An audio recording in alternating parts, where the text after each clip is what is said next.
오늘 우리에게 주시는 하나님의 말씀은 마태복음 13장 20절에서 21절까지 말씀입니다. 마태복음 13장 20절에서 21절까지 말씀입니다.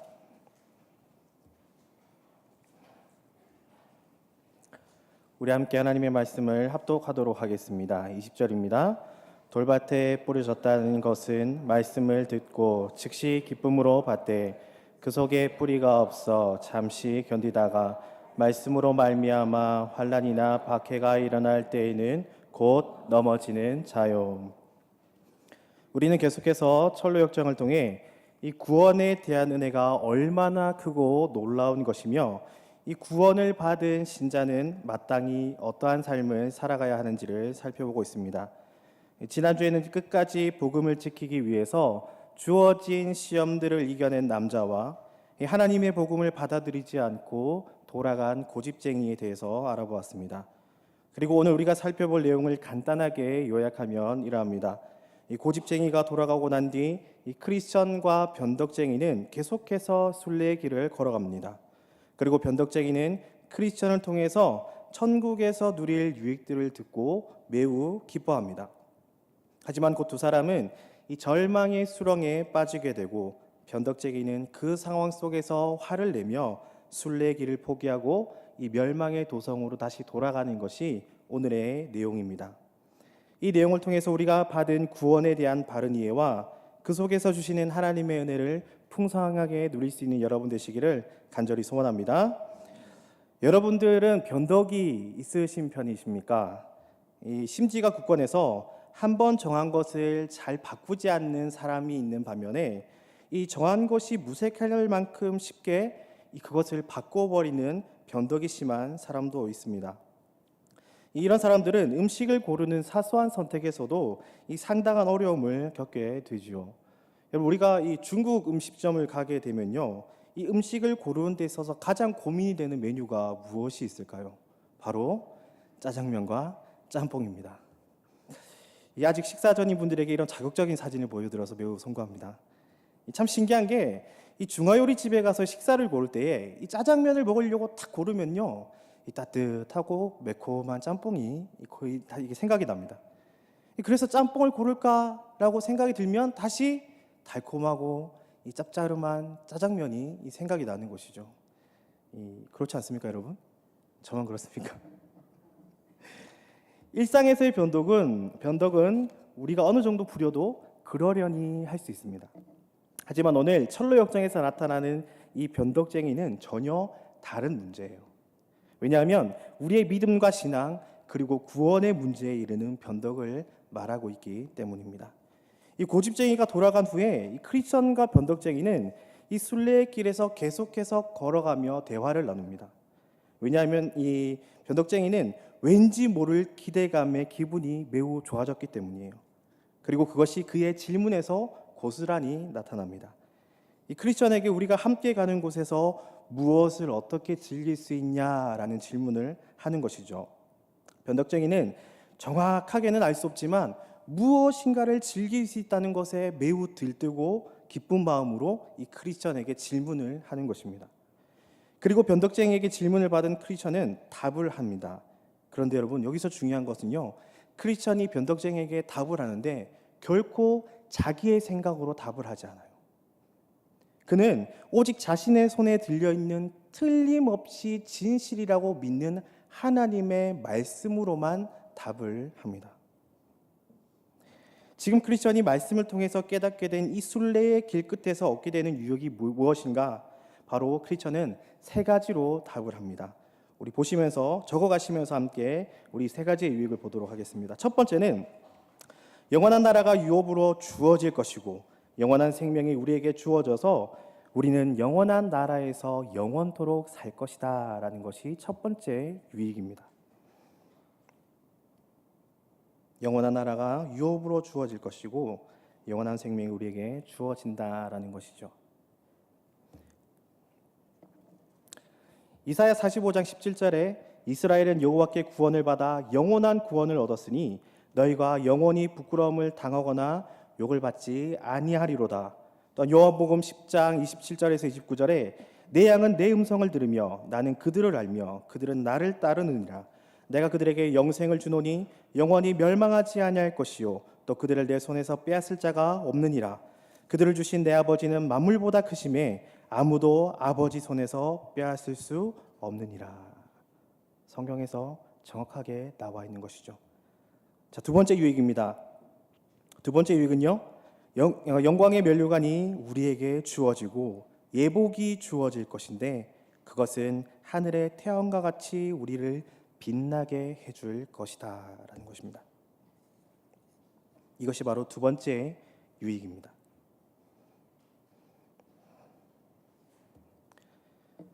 디모데후서 4장 8절에 이제 후로는 나를 위하여 의의 면류관이 예비되어 있으므로 주 곧 의로우신 재판장이 그날에 내게 주실 것이며 내게만 아니라 주의 나타나심을 사모하는 모든 자에게 도니라. 요한계시록 3장 4절에 그러나 사대에 그곳을 더럽히지 아니한 자 몇 명이 내게 있어 흰옷을 입고 나와 함께 다니리니 그들은 합당한 자인 용고라. 그리고 마태복음 13장 43절에는요 그때의 의인들은 자기 아버지의 나라에서 해와 같이 빛나리라. 귀 있는 자는 들으라 라고 말씀을 하신 것입니다. 자, 마지막 세 번째 유익입니다. 세 번째는요, 그곳에서 더 이상 눈물과 슬픔이 없다는 것이죠. 왜냐하면 그곳의 주인이신 분이 우리의 눈에서 모든 눈물을 씻겨 주실 것이기 때문입니다.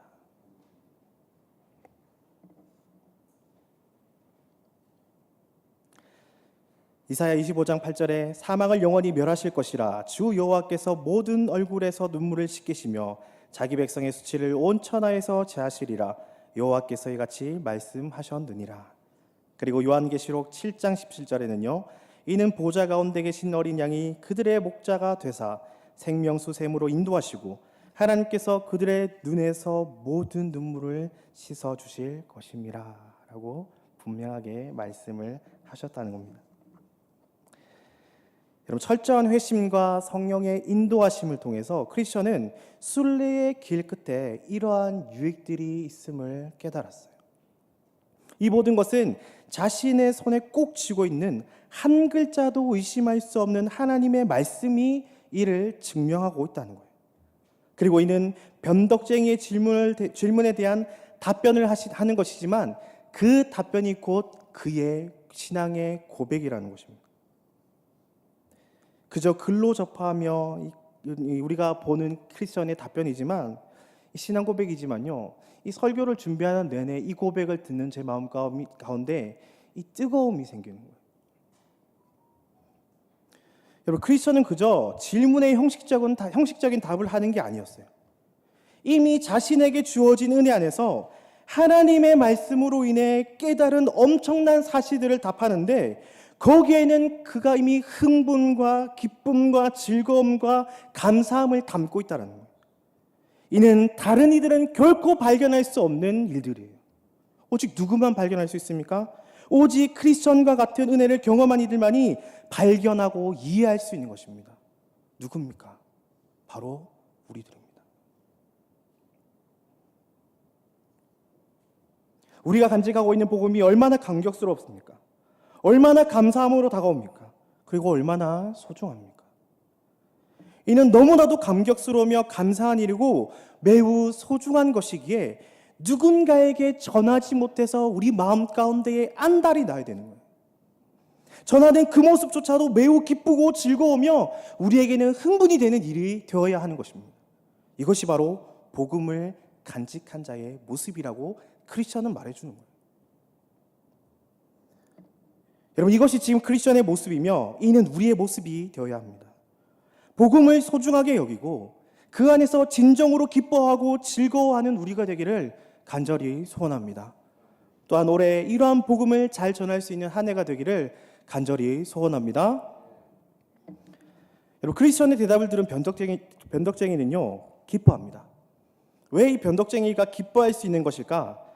과연 크리스천과 같은 이유에서 기뻐하는 것일까? 여러분, 그렇지 않습니다. 변덕쟁이가 천국에 대한 묘사를 듣고 기뻐하는 그 이유는 크리스천의 고백을 세상적으로 이해했기 때문이에요. 변덕쟁이의 관심은 오직 세상적인 것에만 있었습니다. 세상의 부와 권세와 명예의 마음을 두고 있었고, 자신이 구원받아야 하는 죄인의 상태에 있음은 전혀 깨닫지 못하고 있었어요. 그렇기 때문에 구원에도 관심이 없고, 심지어는 예수 그리스도에 대해서도 관심이 없었습니다. 그는 오직 세상적인 것을 얻고자 하는 마음밖에 없었죠. 하지만 크리스천은 달랐습니다.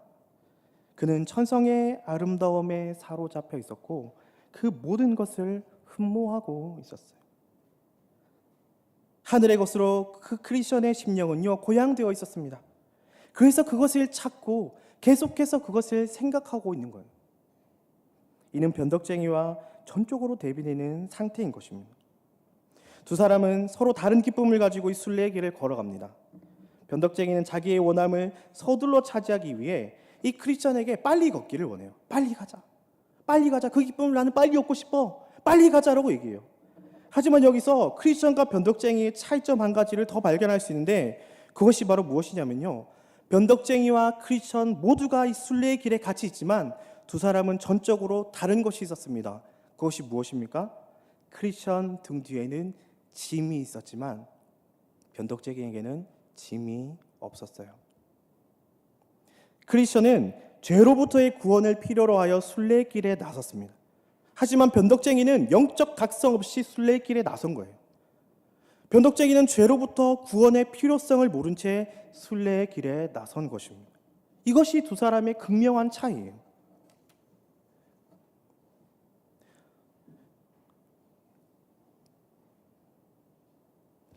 여러분, 이를 통해서 성도는 구별된 삶을 살아가야 되는 자들임을 분명하게 알 수 있습니다.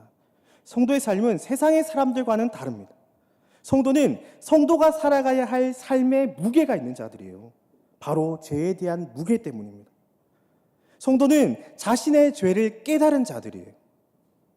그래서 그 죄의 무게를 아는 자들이고 그 죄짐을 짊어지고 살아갑니다. 하지만 세상 사람들은 달라요. 자신들의 죄를 깨닫지도 그 죄짐을 짊어지고 살아가지도 않습니다. 세상은 그저 본인이 만족하면 좋은 것이라고 해요. 오죽하면 욜로라는 말이 태어났겠습니까? 그저 한순간을 즐기며 살아가는 것이 최고의 행복이다라고 말하는 그자들의 모습이에요.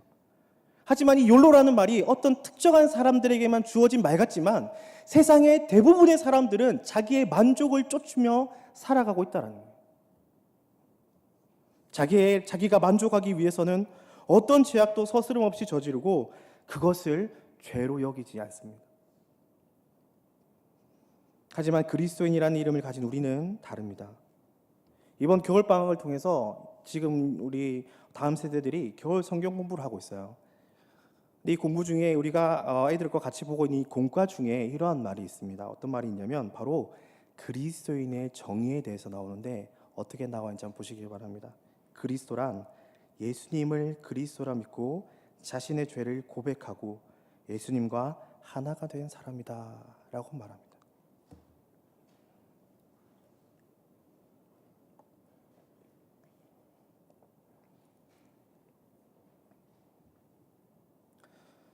우리 자녀들이 이렇게 배우고 있으며 이러한 고백들을 하고 있어요. 여러분, 우리는 그리스도인이고 이런 삶을 살아야 되는 자들입니다. 내 마음대로 살아가는 것이 아니라 하나님이 우리에게 원하시는 삶을 살면서 예수님과 하나가 되어 가도록 우리는 노력해야 합니다. 그래서 우리는 가벼운 마음으로 우리의 삶을 살아가는 자들이 아닌 때로는 무거운 부담을 안고 살아가야 되는 자들이에요. 그래서 그리스도의 삶은 참 쉽지 않습니다. 어렵고 힘든 삶이에요. 그래서 이전에 이승재 전사님이 설교 중에도 말했지만 이 좁은 문이라고 하지 않았습니까? 아무도 찾으려고 들어가려고 하지 않는 것이 우리 그리스도인의 삶의 모습이에요. 하지만 우리가 이러한 삶을 살아갈 때에 마치 당장은 같아 보이지만 세상 사람들과 분명히 다른 결과가 주어지게 됩니다. 여러분, 오늘 크리스천과 변덕쟁이는 지금 같은 위치에서 같은 길을 걷고 있어요. 말씀을 깨닫고 회개함으로 구원의 길을 걷고 있는 크리스천도, 아무것도 모르고 자기의 만족을 위해서 살아가는 변덕쟁이도 동일하게 절망의 수렁에 빠졌다라고 얘기합니다. 누구는 빠지고 누구는 빠지지 않는 것이 아니에요. 신자라고 해서 수렁에 안 빠지는 것이 아닙니다. 이 땅에서 신실하게 주님의 뜻을 따라 살아가는 자들도 수렁에 빠진다는 것이에요. 하지만 여기서 중요한 것은 바로 빠지고 난 이후의 반응입니다. 절망의 수렁에 빠지자 변덕쟁이는 화를 냅니다. 세상의 유익을 얻을 수 있을 거라고 기대하고 길을 걷다가 자기가 예상하지 못한 수렁을 만난 거예요. 그리고는 화를 냅니다. 그는 당장의 힘듦과 어려움을 버티지 못해요. 그리고는 다시 그 순례길을 포기하고 멸망의 도성으로 돌아갑니다. 여러분, 변덕쟁이가 돌아가게 된 이유가 무엇일까?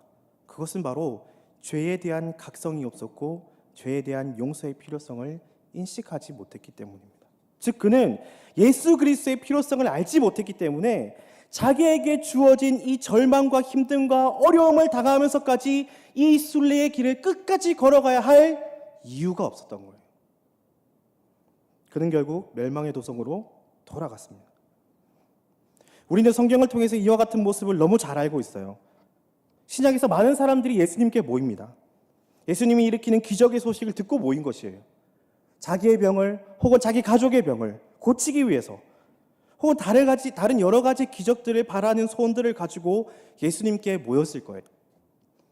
그리고 그 절정은 예수님께서 예루살렘을 입성하실 때입니다.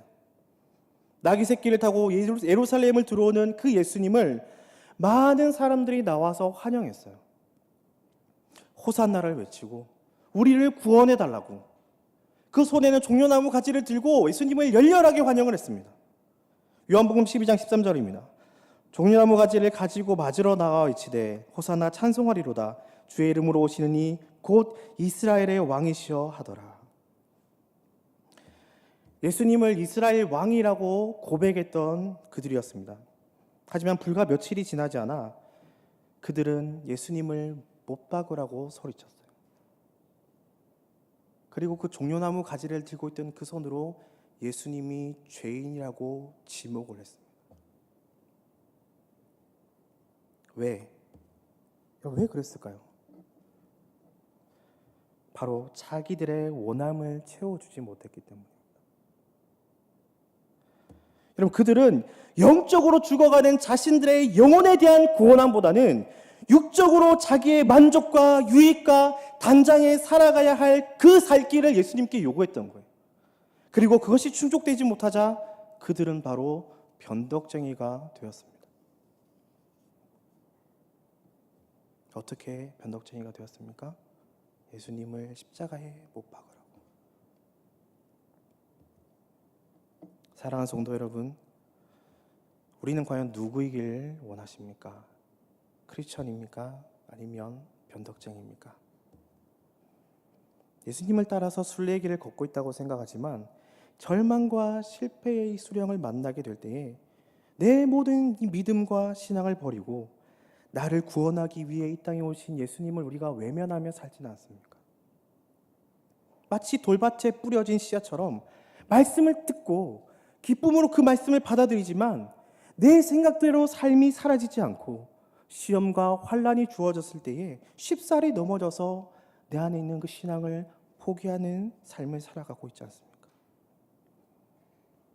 이 시간 우리가 꼭 기억하길 소원합니다. 비록 버거운 짐을 지고 살아가기도 하고 내 뜻대로 살기보다는 말씀을 통해 우리에게 주신 하나님의 뜻에 따라서 살아가야 하지만 결국 이 가운데에 영원한 생명과 하나님의 나라가 우리에게 주어짐을 기억하시기를 간절히 소원합니다. 그럼 더욱이 이 힘든 순례길을 걸어갔을 때에 그 마지막에 서서 우리의 눈물을 닦아주시며 우리에게 수고했다 라고 말씀하실 그 예수님을 기대하시길 바랍니다. 그분이 우리를 기다리고 계십니다. 결코 힘들더라도 어렵더라도 이 순례의 길을 포기하지 마시고 이 순례의 길을 완주하실 수 있는 사랑하는 성도 여러분들이 되시기를 간절히 소원합니다. 이제 우리 들었던 말씀을 기억하시면서 함께 기도하며